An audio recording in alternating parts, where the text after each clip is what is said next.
Hello, friends.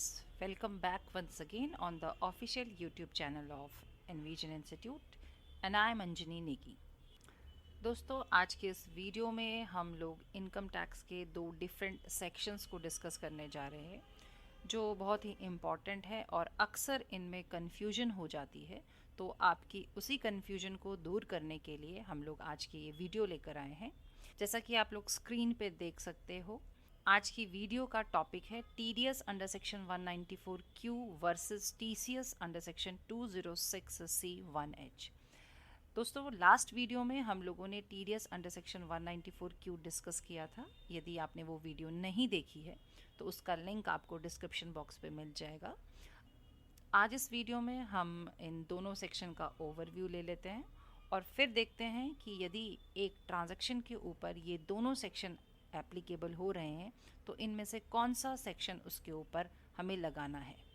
तो चलिए start करते हैं। देखिए, TDS under section 194 Q basically क्या कहता है? TDS on payment of certain some for purchase of goods. इसे हम थोड़ा सा समझ लेते हैं क्योंकि इसके ऊपर तो ऑलरेडी एक वीडियो पहले ही अपलोड हो चुका है। उसको डिटेल में समझने के लिए आप उसे देख सकते हैं।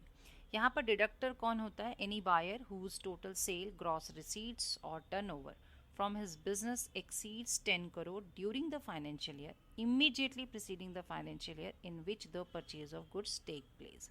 डिडक्टर यहाँ पर बायर होता है। जिस फाइनेंशियल ईयर में वो परचेजेस कर रहा है उससे तुरंत पिछले फाइनेंशियल ईयर में अगर उसकी टर्नओवर या टोटल सेल या ग्रॉस रिसीट्स 10 करोड़ से एक्सीड कर रही है तो उसे हम क्या कहेंगे? डिडक्टर कहेंगे for this section. Deductee any resident seller, और यहाँ पर सेलर ऑफ गुड्स होना चाहिए। टाइम ऑफ डिडक्शन कब आपको डिडक्ट करना है? At the time of credit to the account of seller और at the time of payment whichever is earlier. या तो आप सेलर के लेजर को क्रेडिट कर रहे हो या आप उसे पेमेंट कर रहे हो। इन दोनों सिचुएशन में से जो भी पहले होगा उस टाइम पर आपको टीडीएस डिडक्ट करना होगा।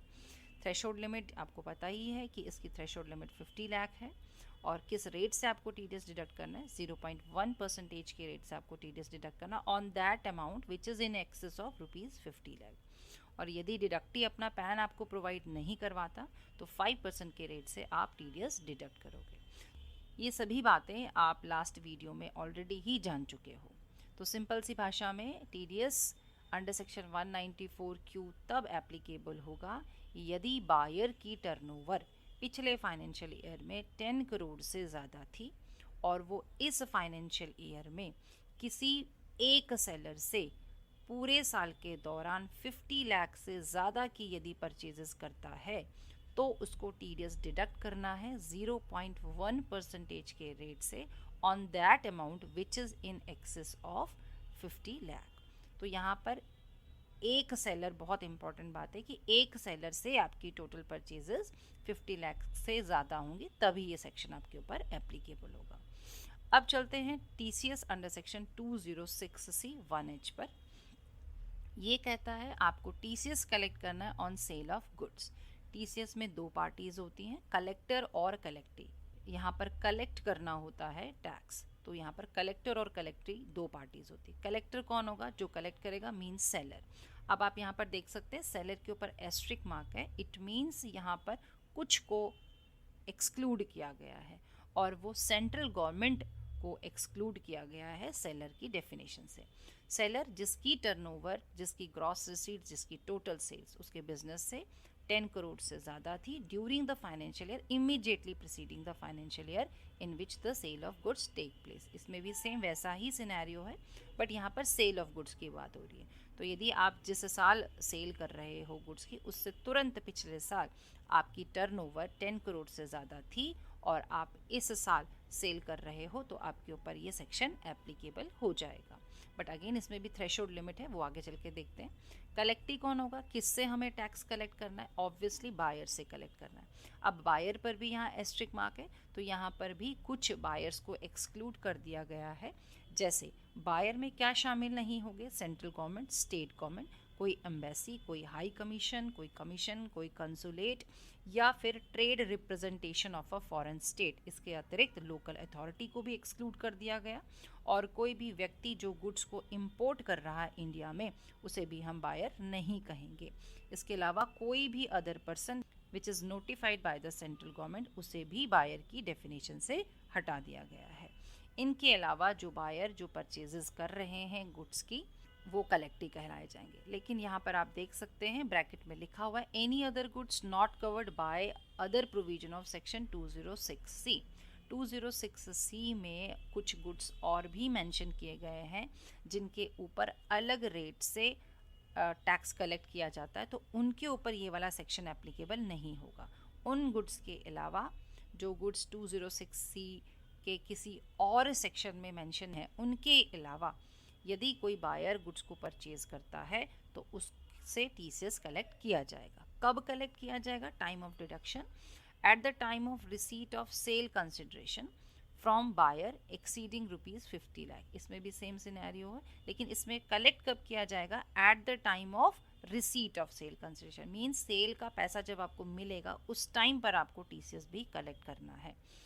थ्रेशोल्ड लिमिट कितनी? 50 लाख। इट मीन्स अगर आप सेल कर रहे हो 50 लाख से कम की है तो आपको TCS कलेक्ट करने की ज़रूरत नहीं है। लेकिन अगर सेल का अमाउंट 50 लाख से ज़्यादा है तो ही आपके ऊपर ये सेक्शन एप्लीकेबल होगा। और इसमें भी सेम सिनेरियो है, अ बायर, एक बायर से।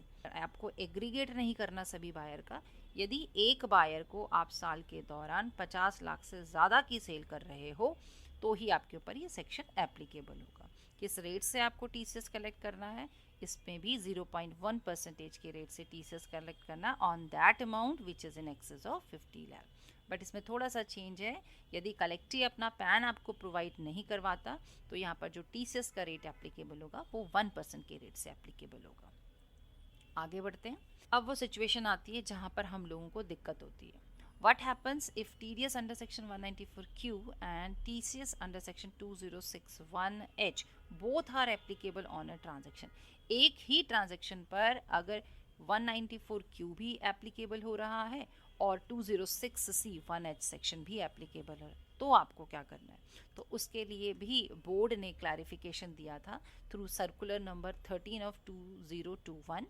वो क्या कहता है कि यदि किसी ट्रांजैक्शन के ऊपर दोनों ही सेक्शन एप्लीकेबल होते हैं, 194Q भी एप्लीकेबल हो रहा है एज वेल एज 206C1H भी एप्लीकेबल हो रहा है, तो उस सिनेरियो में tax is required to be deducted under section 194Q। Means आपको 194Q में ही TDS को डिडक्ट करना है। और उसी सर्कुलर में आगे लिखा है कि if however for any reason tax has been collected by the seller under section 206C1H before the buyer could deduct tax under section 194Q on the same transaction, such transaction would not be subjected to tax deduction again by the buyer। मतलब यदि किसी transaction के ऊपर TDS under section 194Q और TCS under section 206C1H applicable था और collector ने ही आपका TCS आपसे कलेक्ट कर लिया, मीन सेलर ने ही TCS आपसे कलेक्ट कर लिया अंडर सेक्शन 206C1H, इससे पहले कि बायर TDS डिडक्ट कर पाता अंडर सेक्शन 194Q में TCS कलेक्ट कर लिया गया सेलर के द्वारा। तो कहा कि ऐसी ट्रांजैक्शन में दोबारा से TDS डिडक्ट नहीं होगा।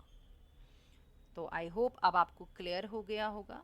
और इस सर्कुलर का एक्सट्रैक्ट ये आपके सामने है। ये छोटा सा एक्सट्रैक्ट हम लोगों ने वहाँ से कट करके इधर पेस्ट किया हुआ है, ताकि यदि किसी को कंफर्म करना हो तो वो इस सर्कुलर को ओपन करके उसे देख सकता है। अब नेक्स्ट स्लाइड में हम लोग थोड़े से एग्जाम्पल डिस्कस कर लेते हैं। एक टेबल है, इस टेबल में 3 कॉलम्स है। कॉलम नंबर 1 सीरियल नंबर है, कॉलम नंबर 2 में डिफरेंट सिनेरियोज आपके सामने दिए हुए हैं, और कॉलम नंबर 3 में एप्लीकेबिलिटी है कि कौन सा सेक्शन एप्लीकेबल होगा। सीरियल नंबर 1 सिनेरियो नंबर 1 क्या कहता है कि बायर और सेलर दोनों की ही टर्नओवर पिछले फाइनेंशियल ईयर में 10 करोड़ से कम थी और बायर ने परचेजेस की हैं 50 लाख से ज़्यादा की। अब परचेजेस तो 50 लाख से ज़्यादा की हैं, लेकिन ना तो बायर की टर्नओवर एक्सीड कर रही है और ना ही सेलर की टर्नओवर 10 करोड़ को एक्सीड कर रही है। तो इस सिनेरियो में ना तो TDS और ना ही TCS एप्लीकेबल होगा। सिनेरियो नंबर 2 कहता है कि सेलर की टर्नओवर तो 10 करोड़ से ज़्यादा थी पिछले फाइनेंशियल ईयर में, बट बायर की टर्नओवर लेस देन थी 10 करोड़ से पिछले फाइनेंशियल ईयर में, बट परचेजेस कितने से ज़्यादा की हुई है, 50 लाख से ज़्यादा की हुई है। तो इस सिनेरियो में क्या होगा, देखो सेलर की टर्नओवर तो 10 करोड़ से ज़्यादा थी, इट मीन्स टीसीएस तो एप्लीकेबल हो रहा है, बट बायर की टर्नओवर नहीं थी, तो मीन्स टीडीएस एप्लीकेबल नहीं होगा। तो TCS would be applicable under section 206C1H at the rate 0.1%, assuming that the entire amount has been paid. Scenario number 3 में कहता है बायर की टर्नओवर एक्सीड कर गई 10 करोड़ से, बट सेलर की टर्नओवर 10 करोड़ से कम थी। अब सेलर की टर्नओवर कम है, it means TCS under section 206C1H तो एप्लीकेबल नहीं होगा। बायर की टर्नओवर 10 करोड़ से ज़्यादा है और परचेजेस भी किससे ज़्यादा है, 50 लाख से ज़्यादा है। तो इस सिनेरियो में TDS एप्लीकेबल हो जाएगा अंडर सेक्शन 194Q और 0.1% के रेट से आपको TDS डिडक्ट करना पड़ेगा। अब आते हैं सिनेरियो नंबर 4 में, जिसमें नॉर्मली हमें कन्फ्यूजन हो जाती, बट आई होप अब वो कन्फ्यूजन नहीं रहेगी क्योंकि अब हमारे कॉन्सेप्ट्स क्लियर हो गए हैं। टर्नओवर दोनों की, बायर की और सेलर की, दोनों की ही 10 करोड़ से ज़्यादा थी पिछले फाइनेंशियल ईयर में, और परचेजेस भी 50 लाख को क्रॉस कर गई करंट फाइनेंशियल ईयर में। तो इस सिनेरियो में दोनों ही सेक्शन एप्लीकेबल हो रहे हैं, लेकिन जो बोर्ड ने क्लैरिफिकेशन दिया उसके अकॉर्डिंग बायर डिडक्ट करेगा TDS अंडर सेक्शन 194Q में एट 0.1% के रेट से। तो ये थी आज की वीडियो कैसे लगी प्लीज़ कमेंट बॉक्स पे टाइप करके बताइएगा। वीडियो अगर अच्छी लगी तो हर बार की तरह इसे लाइक कीजिए, शेयर कीजिए, और यदि आप चैनल पर अभी न्यू हैं तो प्लीज़ हमारे चैनल को सब्सक्राइब कीजिए। Thank you so much for watching this video.